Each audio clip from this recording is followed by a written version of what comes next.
Hello viewers, welcome to my channel. ಈ ವಿಡಿಯೋದಲ್ಲಿ ನಾವು ಡಿಫರೆನ್ಷಿಯಬಿಲಿಟಿ ಸೆಕೆಂಡ್ PUC ಯಲ್ಲಿ ಇಂಪಾರ್ಟೆಂಟ್ 5 ಮಾರ್ಕ್ಸ್ ಕ್ವೆಶ್ಚನ್ ನ ಡಿಸ್ಕಸ್ ಮಾಡಿದ್ದೀವಿ. ಈ ಕ್ವೆಶ್ಚನ್ ಅಲ್ಲಿ 6th ಕ್ವೆಶ್ಚನ್ ನ ಡಿಸ್ಕಸ್ ಮಾಡಿದ್ದೀವಿ. ಓಕೆ, ಅಂಡ್ ನಮ್ಮ ಟೆಲಿಗ್ರಾಮ್ ಚಾನೆಲ್ ಅಲ್ಲೂ ಜಾಯಿನ್ ಆಗಿ okay by using this QR code, ಇಲ್ಲಾಂದ್ರೆ ಇದನ್ನು ಸರ್ಚ್ ಮಾಡಿದ್ರೆ ನೀವು ಜಾಯಿನ್ ಆಗಬಹುದು. ಈ ಕ್ವೆಶ್ಚನ್ ನೋಡಿ, if y is equal to 3 cos of log x plus 4 sin of log x, show that x square y2 plus xy1 plus y is equal to 0. Okay, ಇಲ್ಲಿ y2 y1 ಅಂದ್ರೆ y1 ಅಂದ್ರೆ ಏನಂದ್ರೆ dy by dx ಅಂತ ಅರ್ಥ. Okay, y1 ಅಂದ್ರೆ ಏನಂದ್ರೆ dy by dx and y2 ಅಂದ್ರೆ d square y by dx square. Okay, second derivative and first derivative ಇದರ ಮೀನಿಂಗ್. ಓಕೆ, ಅಂತ ಇದಲ್ಲ. ಇವಾಗ ಸೊಲ್ಯೂಷನ್ ನೋಡಿ, ಗಿವನ್ ಏನ್ ಕೊಟ್ಟಿದ್ದಾನೆ, y is equal to 3 cos of log x plus 4 sin of log x.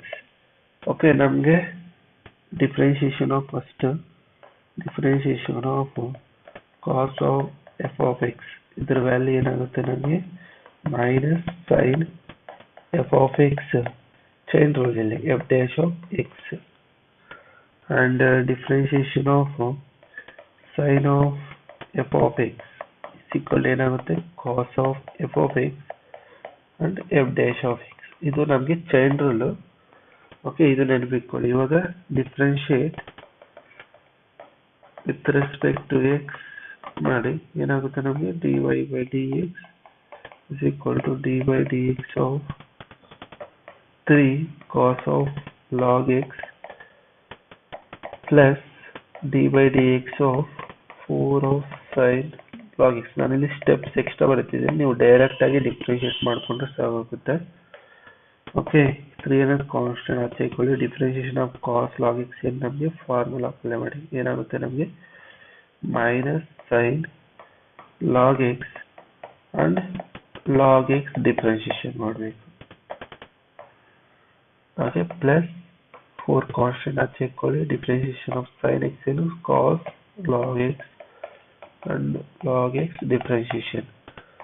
Okay, minus 3 sin of log x differentiation ಏನು 1 by x plus 4 cos of log x. Okay, log x differentiation ಎಷ್ಟು 1 by x. Okay, this is dy by dx that is equal to, ಇದರಲ್ಲಿ 1 by x common ತಗೊಳ್ಳಿ. 1 by x common ತಗೊಂಡು ನಮ್ಗೆ ಏನು ಬರುತ್ತೆ minus 3 sin of log x plus 4 cos of log x.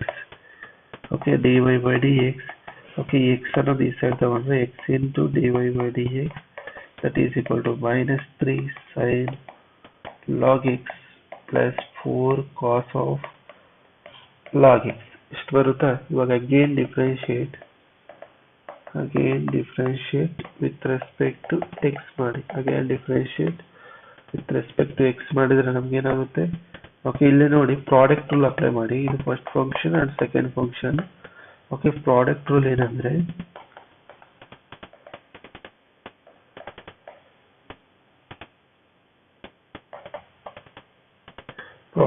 ಏನಾಗುತ್ತೆ ಅಂದ್ರೆ differentiation of u and v. Okay, for ಇದು first function, ಇದು second function. Okay, differentiation of first function, second function as it is plus first function as it is differentiation of second function. ಇದು ನಮಗೆ product rule. Okay,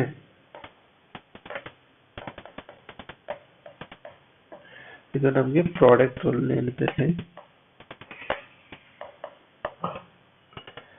okay, ಈ ರೂಲ್ನ ಇಲ್ಲಿ apply ಮಾಡಿ.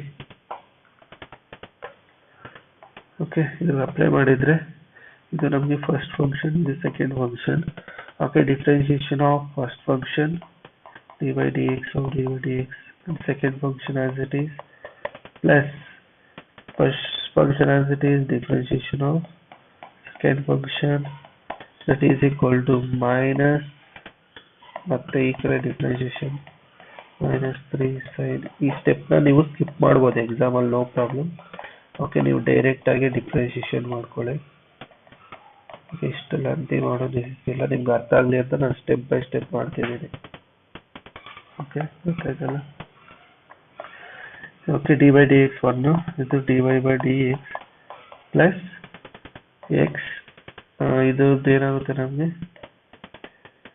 D square y by d x square. Okay ಏನಾಗುತ್ತೆ ನಮಗೆ -3 common differentiation of sine log x ಏನು cos log X. ನಾನು ಇಲ್ಲಿ ಡೈರೆಕ್ಟ್ ಆಗಿ ಮಾಡಾಕ್ತೀನಿ. ಡಿಫ್ರೆನ್ಷಿಯೇಷನ್ ಲಾಗ್ ಎಕ್ಸ್ ಏನು 1/x ಪ್ಲಸ್ 4 ಇದು ನಮಗೆ ಕಾಸ್ ಲಾಗ್ ಎಕ್ಸ್ ಏನಾಗುತ್ತೆ ನಮಗೆ minus sine log x 1/x. Okay that is equal to minus 1/x common ತಗೊಳ್ಳಿ ಏನಾಗುತ್ತೆ ನಮಗೆ 3 cos of log x plus 4 sin of log x ಇಷ್ಟು ಬರುತ್ತಾ. Okay that implies dy by dx plus x d square y by dx square. Okay that implies x ಅನ್ನೋದು ಈ side cross multiplication ಮಾಡಿದ್ರೆ ಏನಾಗುತ್ತೆ x into dy by dx plus x square d square y by dx square that is equal to minus of 3 cos ನೋಡಿ ಈ term ನೋಡಿ ಇದು 3 cos log x plus 4 sin log x ಅಂದ್ರೆ ಏನು ನಮಗೆ y. Okay from ಇದನ್ನು equation number 1 ಅಂತ ತಗೊಳ್ಬೇಕಾದ್ರೆ ಓಕೆ ಇದು y ಫ್ರಮ್ 1 ಅಂತ ತಗೊಳ್ಳಿ. therefore ಇದನ್ನ ಹೆಂಗ್ ಮಾಡ್ಬೋದು x square d square y by dx square plus x dy by dx plus y is equal to 0.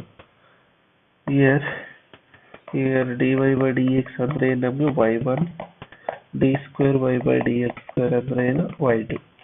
ಇದನ್ನ ರಿಪ್ಲೇಸ್ ಮಾಡ್ಕೊಳ್ಳಿ. ಇದನ್ನ ಇಲ್ಲ ನೀವು ಕ್ವಶನ್ ಅಲ್ಲೇ ಮಾಡ್ಕೊಂಡು ಬರುವಾಗ ಮಾಡ್ಕೊಂಡ್ರು no problem. Okay x square y2 plus x y1 plus y is equal to 0. This is our required solution of this given differential equation. Sorry, not differential equation, given function. Okay, function the differentiation is ಬರುತ್ತೆ ನಮಗೆ. Hence proved. Okay ಇದು ಗೊತ್ತಾಯ್ತಲ್ಲ ಇದು solution. Okay ಇಲ್ಲಿ ನೀವು some steps ನ ನೀವು skip ಮಾಡಿದ್ರೆ ನೋ ಪ್ರಾಬ್ಲಮ್.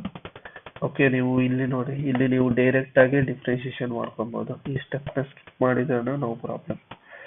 ಓಕೆ ಅರ್ಥ ಆಯ್ತಲ್ಲ. ಇದು ನೋಡಿ ಇಲ್ಲಿ ನಿಮ್ಗೆ ಅರ್ಥ ಆಗ್ಲಿ ಅಂತ ಫಾರ್ಮುಲಾಸ್ ಎಲ್ಲ ಸ್ಟೆಪ್ಸ್ ಬರೆದಿದ್ದೀನಿ. ನೀವು ಎಕ್ಸಾಮ್ ಅಲ್ಲಿ ಸ್ಕಿಪ್ ಮಾಡ್ಬೋದು ನೋ ಪ್ರಾಬ್ಲಮ್. ವರ್ಕಿಂಗ್ ರೂಲ್ ಅಲ್ಲಿ ಬರ್ಕೊಂಡು ನೀವು ಮಾಡಿದ್ರೆ ಸರಿಯಾಗುತ್ತೆ. ಓಕೆ ನಿಮ್ಗೆ ಈ ವಿಡಿಯೋ ಏನಾದ್ರು ಇಷ್ಟ ಆದ್ರೆ ಲೈಕ್ ಮಾಡಿ, ಶೇರ್ ಮಾಡಿ, ಚಾನಲ್ ನ ಸಬ್ಸ್ಕ್ರೈಬ್ ಮಾಡ್ಕೊಳ್ಳಿ. ಎಲ್ಲರಿಗೂ ಧನ್ಯವಾದಗಳು. ಜೈ ತಾಯಿ ಭುವನೇಶ್ವರಿ, ಜೈ ಕನ್ನಡಾಂಬೆ.